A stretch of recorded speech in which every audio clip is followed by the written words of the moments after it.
Selamat pagi, selamat bergabung di webinar IAI bekerjasama dengan Halo Pajak.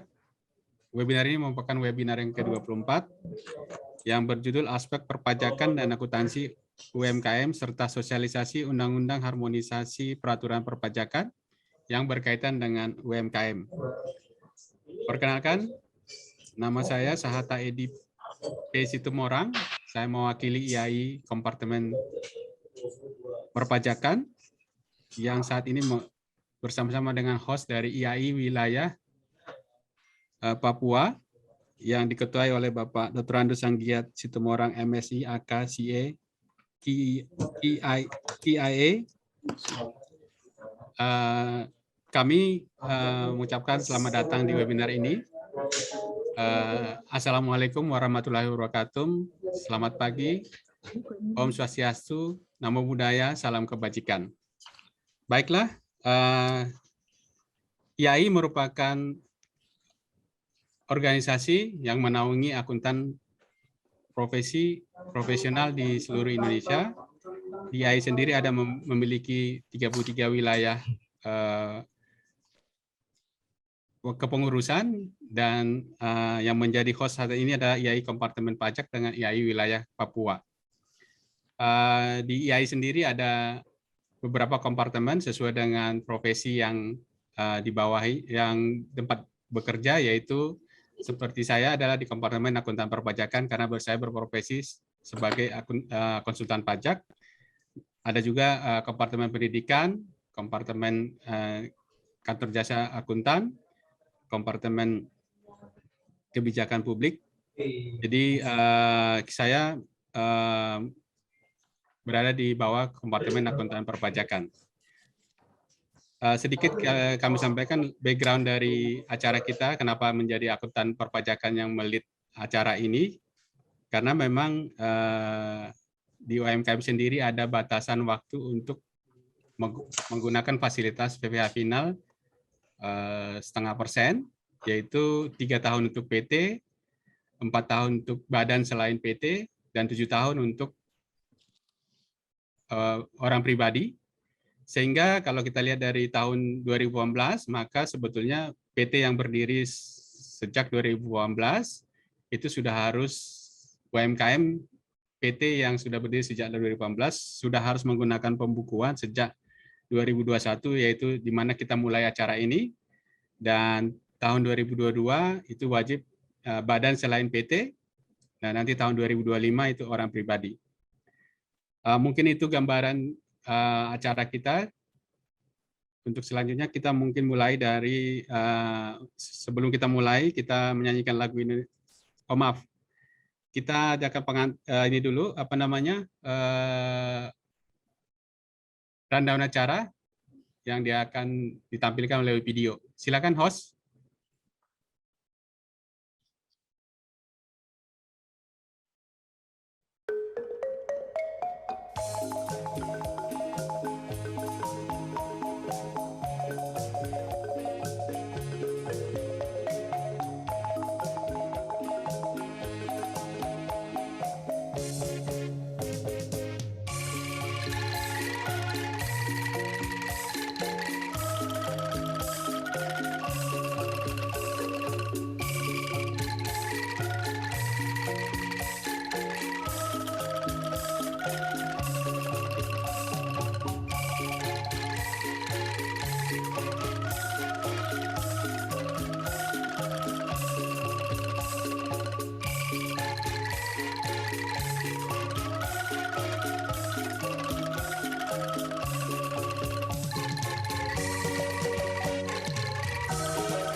Terima kasih.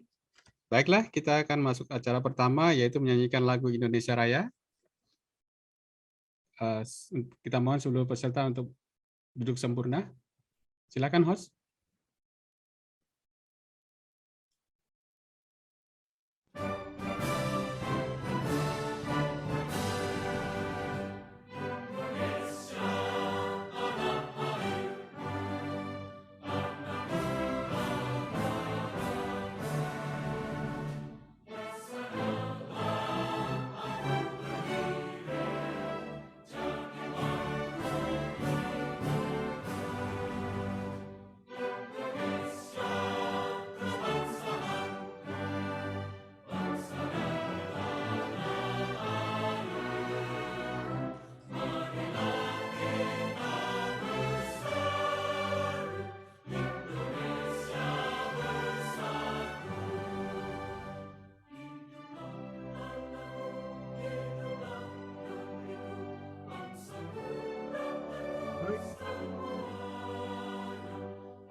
Terima kasih.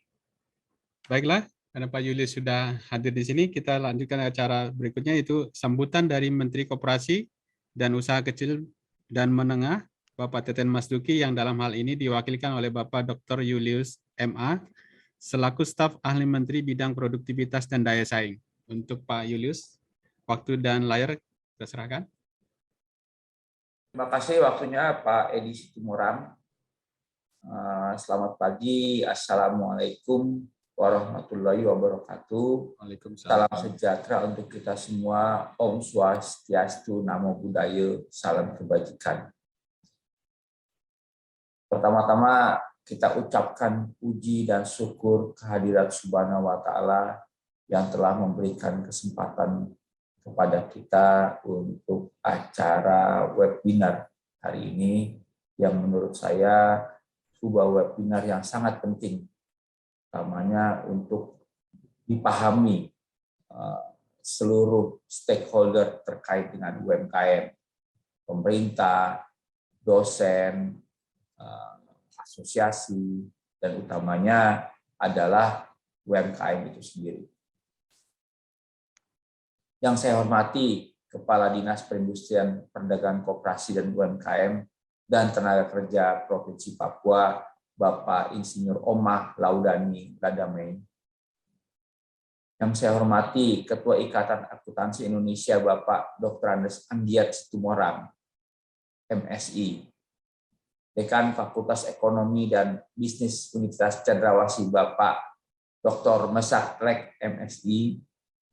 Kepala Kanwil BJV Papua Barat dan Maluku, Bapak Heri Kuswanto, Koordinator Pengawasan Bidang Akuntansi Negara, Bapak Putu Yudi Tenaya, Fungsional Penyuluh Pajak Kanwil, Bapak Anwar Sidik, dan teman-teman hadirin yang ikut dalam acara ini yang tentunya mohon maaf tidak bisa kami sebutkan satu persatu.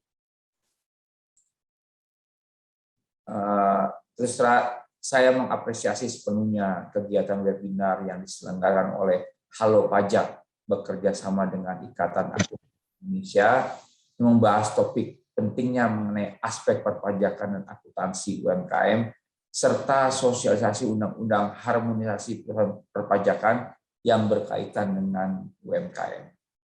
Kegiatan ini merupakan wadah yang tepat untuk meningkatkan literasi kepatuhan perpajakan keuangan bagi UMKM.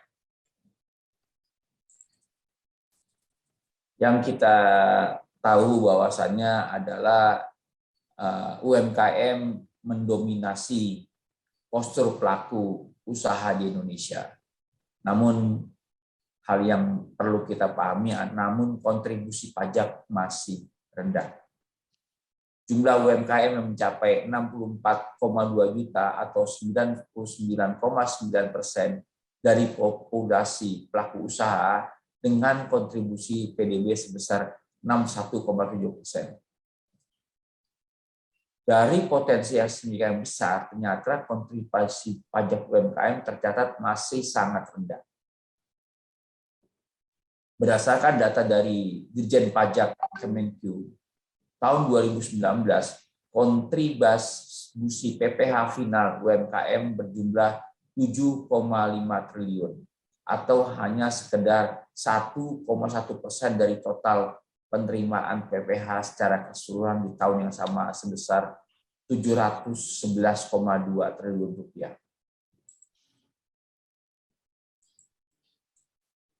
Dari sisi wajib pajak UMKM, tercatat tren pertumbuhan yang cukup signifikan. Jika tahun 2016 jumlah wajib pajak UMKM tercatat 1,45 juta, maka tahun 2019 tumbuh sekitar 59% menjadi 2,31 juta. Pertumbuhan ini merupakan dampak diberlakunya PP nomor 23 tahun 2018.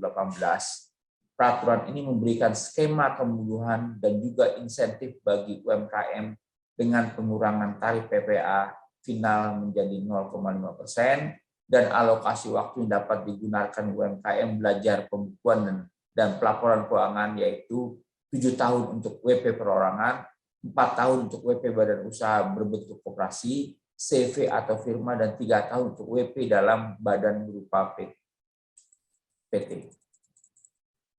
Melalui skema pajak untuk PP nomor 23 tahun 2018 dikenakan tarif final 0,5% dengan omset usaha kurang dari 4,8 miliar dalam 1 tahun pajak. Lalu pada Oktober 2021 melalui Undang-Undang Harmonisasi Peraturan Perpajakan, usaha yang punya omset di bawah 500 juta digratiskan dari semula 0,5%. Artinya, keperbijakan pajakan semakin berpihak kepada UMKM yang memotivasi kemudahan wirausaha, peningkatan kepatuhan sehingga UMKM lebih bankable dan akses UMKM naik kelas lebih terbuka. Untuk meningkatkan kepatuhan pajak, beberapa negara selain Indonesia juga membuat skema penyederhanaan perhitungan pelaporan dan pengenaan satu jenis pajak untuk UMKM. Meksiko, tarif pajak untuk UMKM dikenakan sebesar 2% dari omset. Hungaria, pajak UMKM nilainya 16% dari laba bersih. Brazil berlaku pilihan model pajak progresif berbasis omset sekitar 4% sampai 19%, dan juga model berbasis tarif flat sebesar 110 sampai 125 ribu rupiah per bulan khusus untuk UMKM dengan 1 pegawai. Pemerintah melalui PP nomor 7 tahun 2021 turut mendukung pengembangan aspek akuntansi UMKM dengan mengamanatkan penyediaan sistem aplikasi pembukuan catatan keuangan sederhana bagi UMKM secara gratis dari pemerintah. Kementerian Koperasi dan UMKM saat ini telah mengembangkan LAMikro, laporan akuntansi usaha mikro, sebuah aplikasi laporan keuangan sederhana untuk usaha mikro. Melalui LAMikro, Anda dapat menghitung arus kas, belanja, pendapatan, dan laba secara mudah karena dapat diakses melalui ponsel berbasis Android. Atau juga dibuka dalam websitenya www.lamikro.com secara gratis. Aplikasi LAMikro sudah memenuhi standar akuntansi entitas mikro kecil dan menengah yang dikeluarkan oleh Ikatan Akuntansi Indonesia, sehingga pembukuan Anda dapat diakui oleh bank. Sebagai penutup, saya mengucapkan selamat atas terselenggaranya webinar aspek perpajakan dan akuntansi UMKM, serta sosialisasi Undang-Undang Harmonisasi Peraturan Perpajakan yang berkaitan dengan UMKM. Dan yang sangat sejalan dengan upaya pemerintah untuk meningkatkan digitalisasi UMKM, serta penguatan kualitas keuangan dan perpajakan UMKM. Apresiasi kembali saya sampaikan atas peran Halo Pajak dan juga perusahaan-perusahaan teknologi yang telah menjadi bagian dari solusi pengguna untuk terhubung dengan ekosistem usaha, namun juga berperan membantu negara dalam meningkatkan pendapatan pajak. Terima kasih. UMKM bangkit, Indonesia maju. Wassalamualaikum warahmatullahi wabarakatuh. Om Santi Swanti Om. Terima kasih. Baik.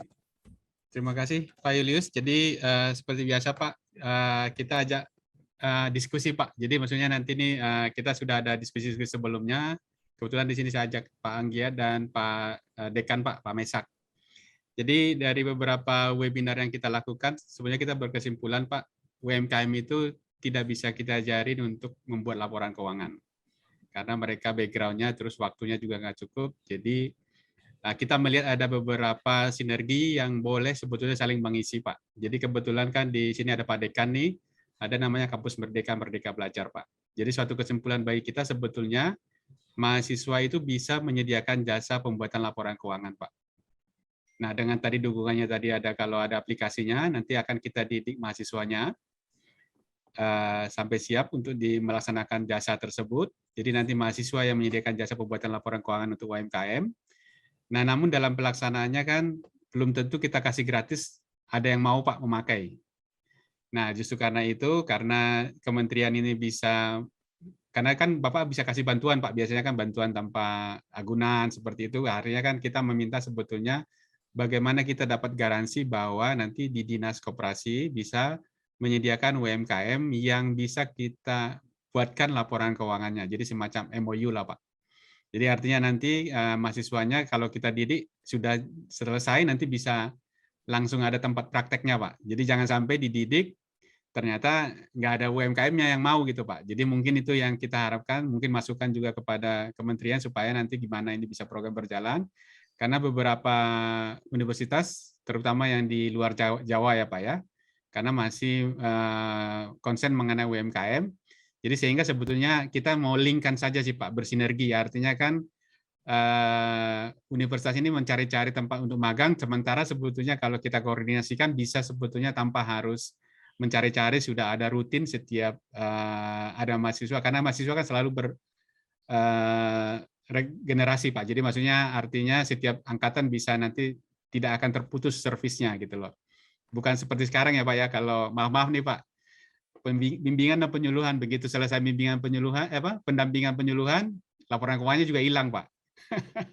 Jadi maunya kita adalah kalau misalnya ada mahasiswa yang nanti konsisten untuk menyediakan, maka ini akan kita berharap bisa naik kelas. Artinya kan kalau tadi di PP 7 ya Pak, tahun 2021 ada kewajiban menyediakan nanti dalam mikro, dan juga ada nanti ada si Apik sih Pak, ada si Apik dari BI juga yang gratis juga. Nah mungkin kita nanti mengkoordinasikan aja Pak, jadi supaya bisa digunakan oleh mahasiswa, tapi juga ada jaminan. Nah mungkin tahapannya mungkin kita perlu MOU dengan dinas Pak, supaya nanti mahasiswa-mahasiswa yang kita didik ini sudah ada goalnya Pak ke depan, sudah langsung begitu dididik sudah selesai. Itu mungkin masukan dari kita. Mungkin Pak Mesak atau Pak Anggiat bisa tambahkan Pak, kalau misalnya ada tambahan, kalau sebelum dijawab sama Pak Julius nanti ide kita ini. Pak Mesak dulu lah. Pak Mesak Pak. Kayaknya freeze Pak Mesak nih. Gambarnya ke freeze. Kadang-kadang memang internet kami di Papua seperti itu. Jadi nanti kalau kami pun terganggu, mohon dimaklumi. Jadi belum lancar sekali memang. Kadang-kadang begitu Pak. Sama Pak, di Jakarta juga kalau sekali semua pakai juga tetap Pak. Kita tadi pagi saya punya lancar, jadi mudah-mudahan nanti lancar terus sehingga tidak terhalang acara kita ini. Oke Pak Anggiat mungkin dulu ya Pak Mesak nih mungkin dari start ya. Sekali nunggu Pak. Terima kasih Pak Staf Ahli Menteri Pak Julius, Bapak Heri Kusanto dari DJP, rupanya selamat datang di Papua. Katanya masih baru Bapak di sini. Kita belum pernah ketemu mungkin ini. Ya, selama ini kan biasanya kalau kita karena sama-sama dari dulu kan, saya di BPKP dulu Pak. Ya, siapa? Di BPKP, jadi memang waktu ada kegiatan-kegiatan, waktu awal-awal itu selalu saya ikut gabung dengan keuangan. Nah, Ya. ya Pak. Jadi selamat kenal. Tadi baru Pak orang Kebetulan baru datang kemarin pagi, Pak. Salam kenal ya Pak. Iya, Pak. Pak Datang ya. Ya Pak Anwar Sidik. Yang terhormat juga Pak. Saya lihat ini Pak Samuel Karik juga. Nah, kemudian Pak Dr. Mesa. Ya, Dekan Fakultas Ekonomi dan Bisnis Papua.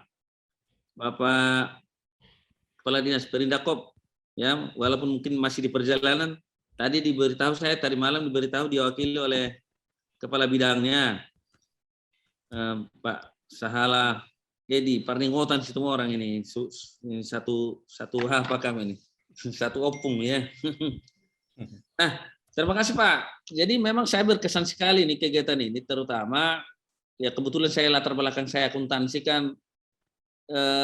Jangankan di perusahaan Pak, jangankan di perusahaan, masalah akuntansi, bicara akuntansi dulu, kami di Papua masih sangat kekurangan yang berdisiplin akuntansi. Bisa kita bayangkan ya, kalau disiplin ilmu lain yang mengerjakan mengenai akuntansi ini, bagaimana akibatnya gitu. Nah, jangankan di daerah, kami di daerah juga sering kewalahan ya masalah akuntansi ini. Bagaimana kita mau menghitung pajak dengan baik kalau akuntansi juga belum bisa dilaksanakan dengan baik. Bagaimana kita mau menghitung itu Pak? Itu di bayangan saya kapan bisa terwujud apa yang disampaikan oleh Pak Situmorang tadi awal-awal yang bicara dengan Pak Anwar Sidik tadi. Ya. Nah, ini salah satu momentum mungkin ini yang kita harus lakukan ini membuat kerjasama dengan Perindakop, ya, dengan Unsen, ya. Kalau Perindakop saya kira bisa siap saja, asalkan mereka ini kan termasuk juga bisa yang diatur, tapi bisa juga yang inovatif. Apalagi saudara saya ini Pak Omah ini Pak Laduan ini, kemarin saya kasih tahu langsung menarik dia, cuman karena kesibukan jadi tidak bisa ikut dia. Dan orangnya sangat inovatif Pak. Inovatif untuk mengembangkan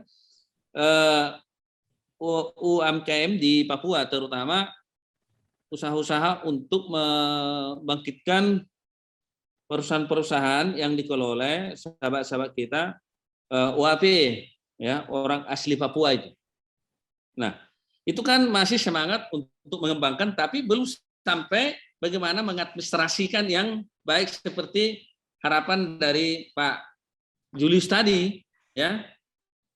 Nah, tapi dengan adanya penderhanaan, menurut saya penderhanaan, dengan adanya aplikasi tadi akuntansi yang bisa disiapkan oleh UMKM ini, saya kira sangat-sangat menarik ini di Polres Papua. Apalagi nanti ada kesediaan dari dan harapan kita juga, Bapak Dekan ini mendorong mahasiswa bisa untuk ya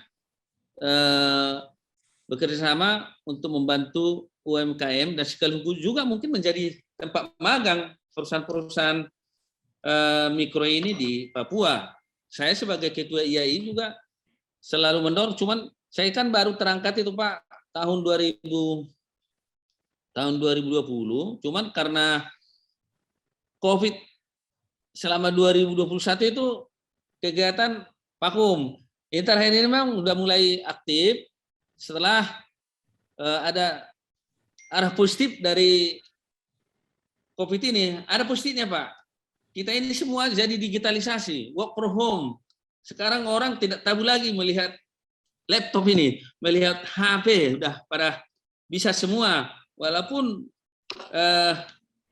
harganya memang ada yang bisa terjangkau oleh orang, ada yang ya masih susah. Tapi saya kira orang sudah tidak tabu lagi melihat teknologi informasi, bukan hanya di pusat, di daerah-daerah pun sudah.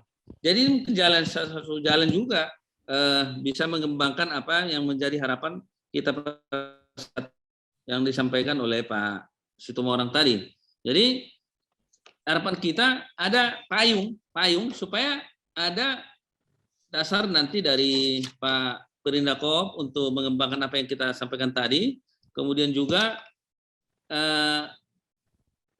bisa memperlancar teman-teman mahasiswa untuk sekaligus juga magang untuk mengembangkan ilmu pengetahuannya, ya. Karena kalau misalnya tamat saja nanti mereka tanpa ada magangnya, saya kira di masa sekarang agak lebih sulit. Tapi kalau misalnya udah magang, nanti juga menjadi inovatif, kreatif setelah mereka di lapangan kerja. Mungkin begitu Pak Situmorang, nanti mungkin dilanjutkan oleh Pak Dekan kita, Pak Mesa. Terima kasih Pak Situmorang.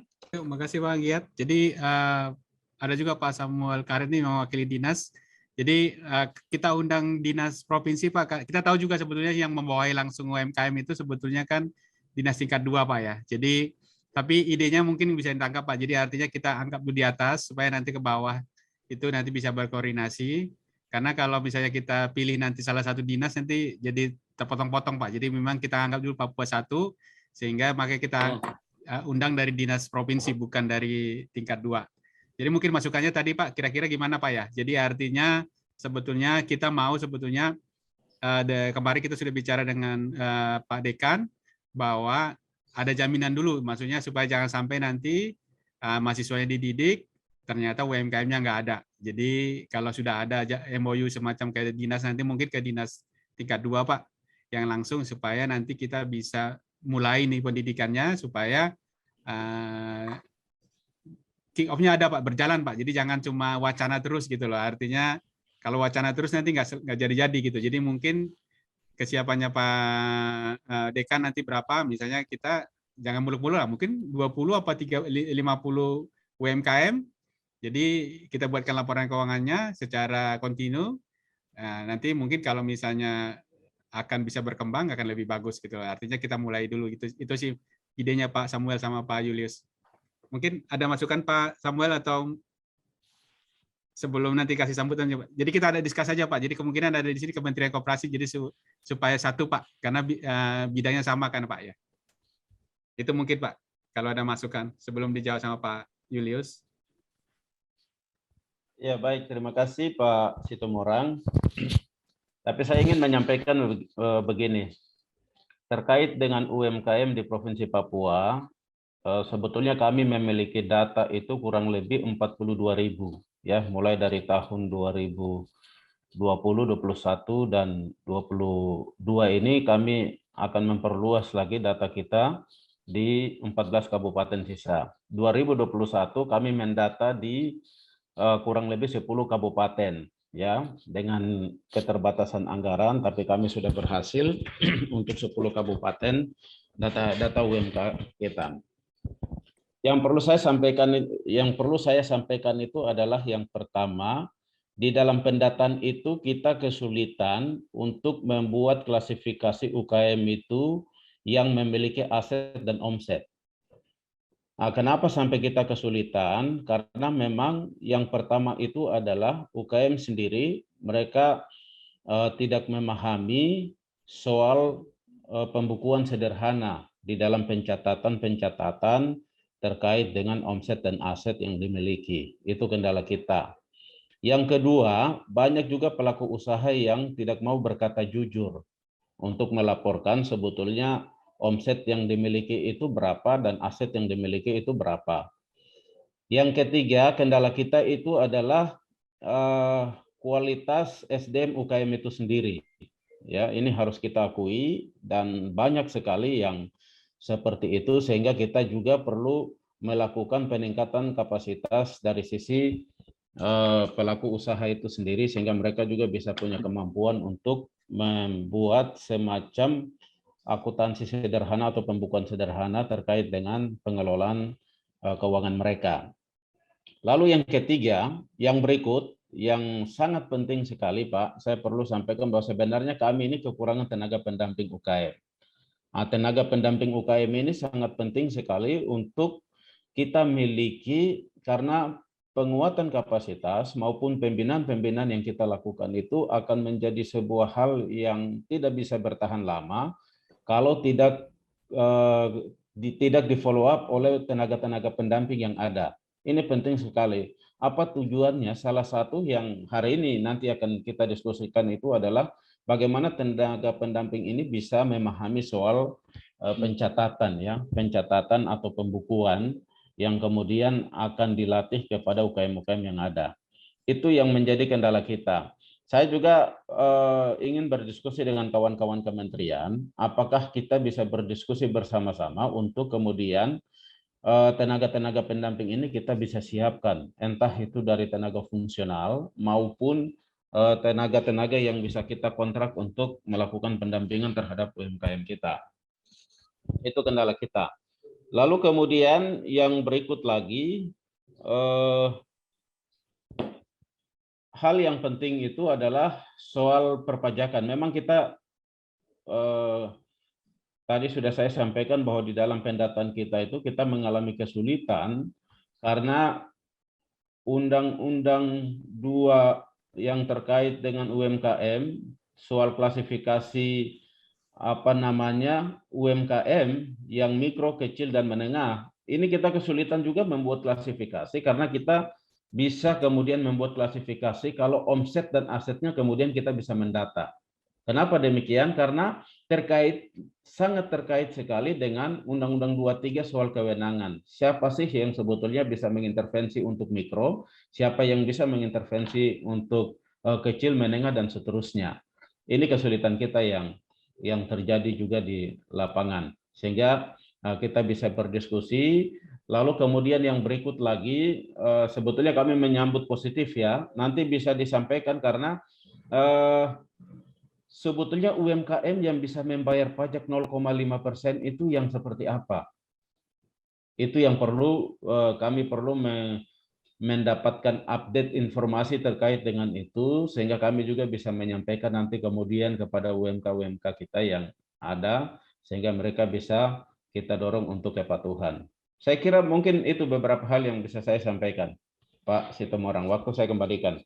Baik, terima kasih Pak Samuel. Jadi memang justru kita melihat kendala-kendala itu, Pak. Jadi sebetulnya tadi alasan kita kenapa berkesimpulan begitu karena background-nya bukan cuma di Papua, Pak. Jadi semua wilayah itu rata-rata bahwa mereka tidak punya kemampuan untuk membuat laporan keuangan. Makanya ini kita mensinergikan, Pak. Jadi kan mahasiswa itu ada kewajiban untuk menyediakan magang, Pak. Jadi sebetulnya kalau universitas itu bisa menaungi, artinya bisa menyediakan jasa pembuatan laporan keuangan, nah ini akan bisa bersinergi.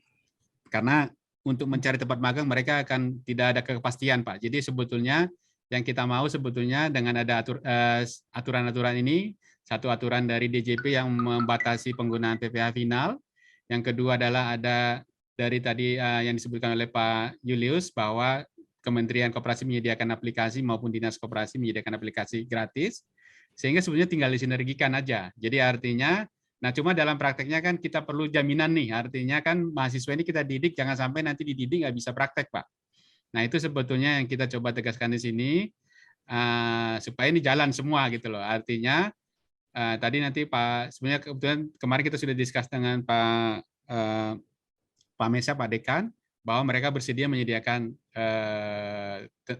mahasiswa untuk dididik untuk menggunakan aplikasi dan nanti mengaplikasikannya untuk membuat laporan keuangan. Jadi sebetulnya si UMKM-nya tidak perlu membuat laporan keuangan, Pak. Nanti dibuatin sama mahasiswa. Jadi itu idenya itu. Nah, cuma kan belum tentu kita sediakan ada UMKM yang mau gitu loh. Nah, gimana sih caranya supaya ada garansi dari dinas, karena dinas tingkat 2 kan yang membawahi langsung, Pak. Kalau provinsi kan tidak membawahi langsung UMKM-nya, yang membawahi langsung ada tingkat 2. Nah, dalam hal ini kita belum undang tingkat 2 karena terlalu luas, Pak. Artinya nanti kita nggak bisa milih yang mana. Jadi makanya kita ini semacam kayak koordinasi dulu, Pak, dari atas, sehingga kita undang ke provinsi, nanti untuk menerapkannya nanti tetap kita mengikuti dengan provinsi, karena juga tetap secara wilayah kan di bawah wilayahnya provinsi, Pak. Jadi itu sebetulnya Pak Julius ya sama Pak Samuel, itu idenya kita dari IAI sama dengan universitas.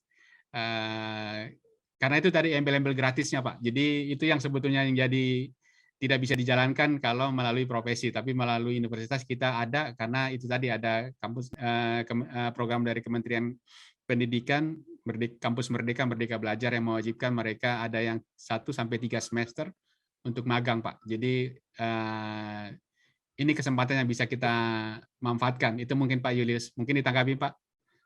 Terima kasih Pak Situmorang. Pak Amjad Situmorangnya ada 2. Pak Samuel, Pak Heri, Pak Anwar Sidik, Pak Putu. Jadi begini Pak, terus terang acara hari ini saya sangat senang. Artinya banyak kebijakan-kebijakan pemerintah, aturan-aturan pemerintah, juga aplikasi tadi Lamikro juga dari Bank Indonesia yang kita sudah buat tapi nggak sampai ke UMKM-nya. Adapun ya sedikit lah, apalagi tadi ada beberapa Pak Samuel UMKM 40.000 Pak ya. Itu tidak nyampai. Nah tentunya ini adalah sebuah tantangan bagi pemerintah. Tapi alhamdulillah sebenarnya yang kita harapkan seperti ini. Artinya inisiatif itu bisa dimulai dari asosiasi, nah seperti Ikatan Akuntansi dan juga majalah Halo Pajak ini dari masyarakat ini luar biasa. Nah jadi sebenarnya seperti katakan Pak Sahata, Pak Edi Situmorang tadi, sebenarnya semua sudah ada Pak. Ya, aplikasinya sudah ada. Tinggal siapa mentransfer. Tentunya kita paham juga yang mentransfer adalah nanti kita bisa pakai menggunakan mahasiswa-mahasiswa nih Pak. Mahasiswa-mahasiswa tentunya sebagai TOT dari kita untuk kita ajarin dari teman-teman dari Asosiasi Ikatan Akuntansi ini. Nah, itu yang pertama. Yang kedua, tentunya aplikasi-aplikasi yang kita punya ini perlu juga dikritisi, Pak. Artinya, apakah memang ini kita sudah menganggap sederhana?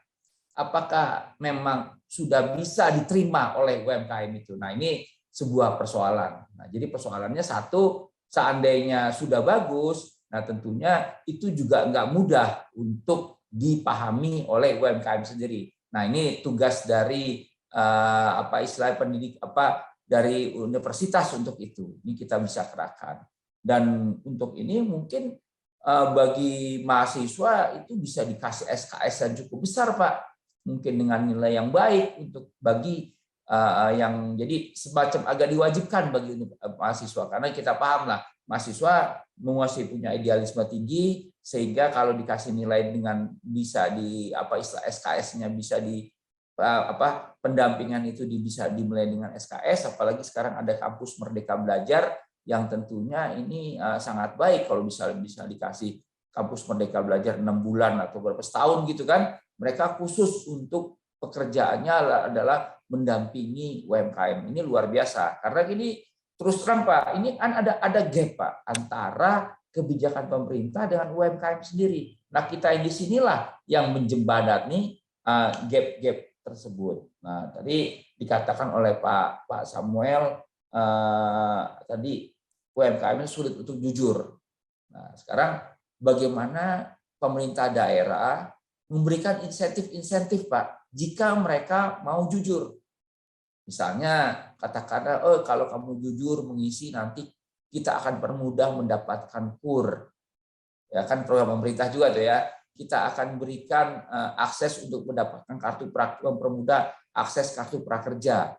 Nah, hal-hal seperti ini, akses pelatihan mungkin bisa didiskusikan, pelatihan-pelatihan di kementerian coba kita diskusikan Pak Samuel, mana-mana yang bisa diakses di Papua ini. Jadi ini perlu peran pemerintah daerah bekerja sama dengan kita, dengan asosiasi untuk bapak-bapak melis istilah kegiatan pemerintah yang bisa diberikan insentif bagi UMKM untuk bisa jujur dan juga untuk agar mereka mau ikut pelatihan. Nah, ikut pelatihan itu memang kita agak susah, Pak. Agak susah gini. Semua kita siapkan, ternyata yang mau dilatih pun juga susah. Nah, ini kan. Nah, ini satu lagi, Pak. Kita memberlakukan UMKM itu tidak seperti pengusaha besar, Pak ya. Nah, itu kita buat insentif-insentif dan banyak kegiatan-kegiatan pemerintah yang sudah diberikan untuk UMKM. Nah, tinggal di-list aja nih bersama-sama dengan asosiasi, dengan universitas, dengan Pemda, kegiatan-kegiatan di pusat itu yang terkait untuk memberikan insentif bagi bagi mereka seperti KUR dan kartu prakerja. Jadi itu dari kami Pak, dan kami siap bekerja sama untuk MOU atau apalah MOU, silahkan saja, tapi yang paling penting itu bisa diimplementasikan dan pelatihan itu dibuat semudah mungkin agar mereka paham. Begitu dari kami Pak. Terima kasih. Mungkin nanti kita lanjutkan diskusi lebih lanjut. Terima kasih. Oke.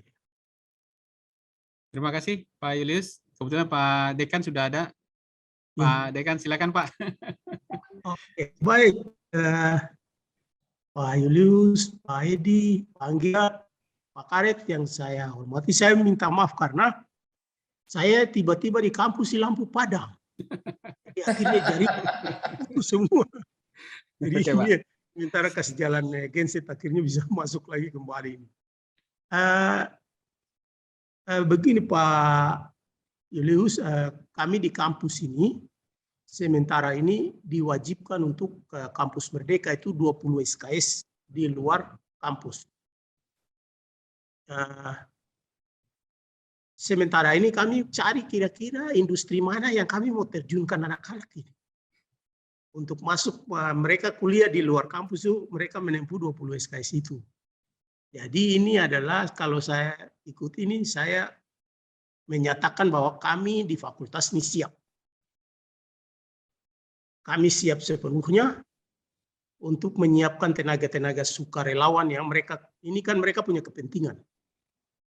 Mereka punya kepentingan untuk bagaimana caranya mereka menempuh 20 SKS itu.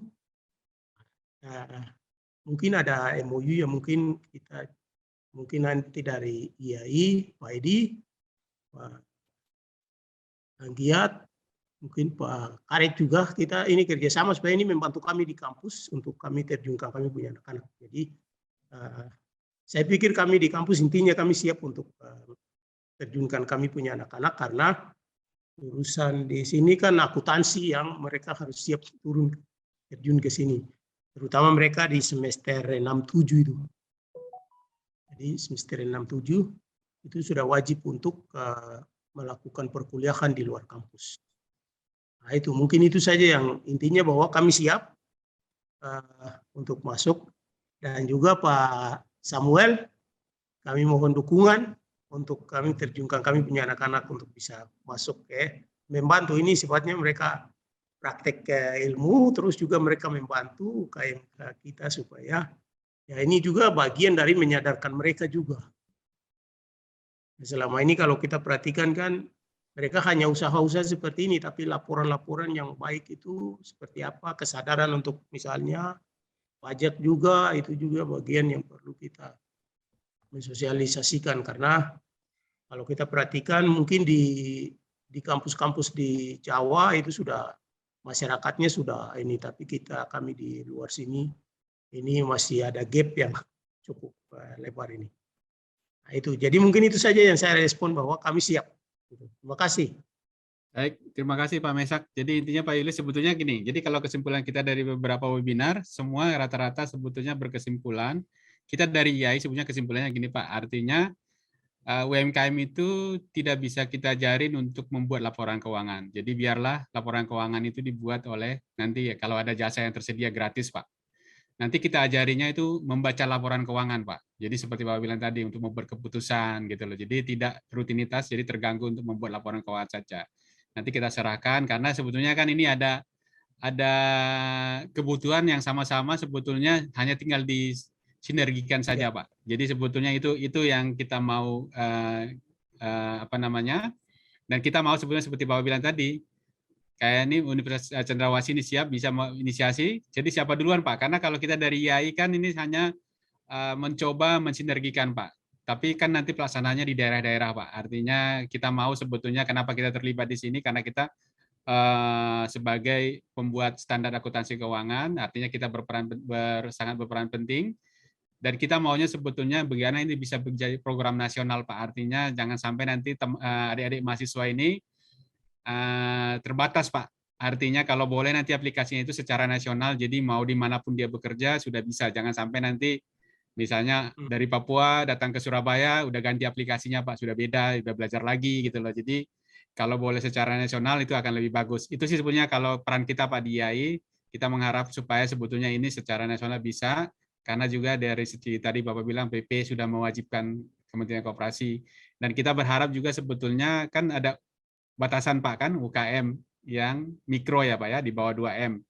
Jadi kita berharap kalau naik kelas nanti kita secara profesi juga akan mendapat bagian untuk berperan lagi di atas gitu Pak. Itu mungkin yang kita boleh simpulkan. Kira-kira itu mungkin yang disampaikan. Mungkin perlu Bapak tanggapi lagi Pak yang dari Pak Mesak Pak. Kesiapannya gitu Pak. Jadi artinya mereka siap untuk menyediakan jasa pembuatan laporan keuangan Pak. Jadi nggak perlu lagi, dia hanya bersedia untuk laporan keuangan, apa namanya, data-data keuangan yang dikasih untuk dibuatkan laporan keuangan. Jadi itu idenya Pak. Mungkin kalau Pak Yuris bisa tanggapin atau silakan Pak. Masih mute Pak. Begini Pak Edi, jadi sebenarnya kan intinya ada aplikasi sudah ada. Tinggal nanti teman-teman dari universitas, mahasiswa Pak Mesak itu nanti ada teman dari Kemenkop untuk apa istilahnya memberikan TOT, diajari. Nah, nanti tantangannya adalah bagaimana mahasiswa itu untuk mengajari UMKM. Nah, ini nggak mudah, nggak mudah ini. Nah, terus terang nggak mudah. Pertama, tentunya dari keinginan mereka, nanti kan mereka kita tahu lah. Ini untuk apa ini seperti ini kan gitu kan? Pendapatannya aja kecil, dapatnya sehari untungnya hanya 10.000, besok belum untung lagi, kapan lagi kayak gitu. Jadi istilahnya ada unsur keengganan dari mereka ini meribetkan. Nah, ini yang perlu dikasih pemahaman kepada mereka. Bahwasan ini meribetkan saya nih, ngerepotin. Belum lagi nanti ketika kita ngasih pendidikan pelatihan itu mereka kan harus ini apa?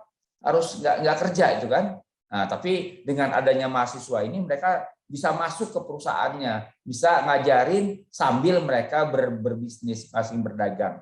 Nah, ini yang bisa langsung turun karena kan mahasiswanya banyak, dan tadi saya minta sudah menyarankan agar mereka tentunya tadi SKS-nya besar kali Pak ya, ada 20 SKS untuk terjun masuk ke lab. Nah, ini kan kita bisa merupakan insentif yang cukup besar nih bagi mahasiswa untuk ini. Dan yang perlu dipahami lagi, untuk berbisnis itu kan mahasiswa diajarin melihat bisnis yang kecil-kecil Pak.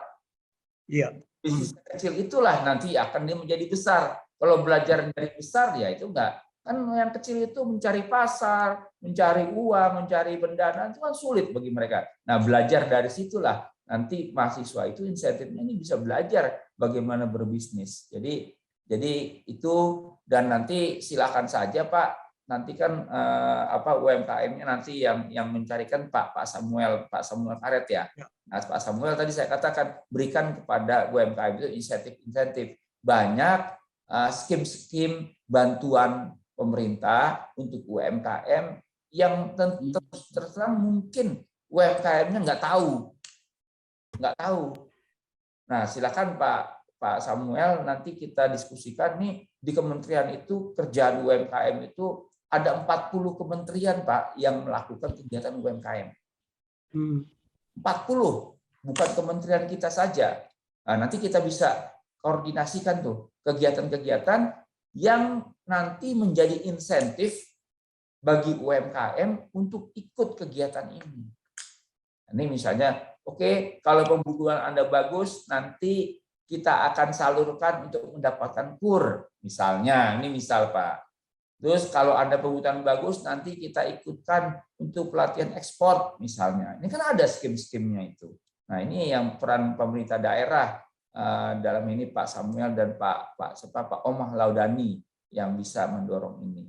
Nah, tentunya asosiasi itu lebih mendorong juga bersama-sama kita untuk membantu mereka.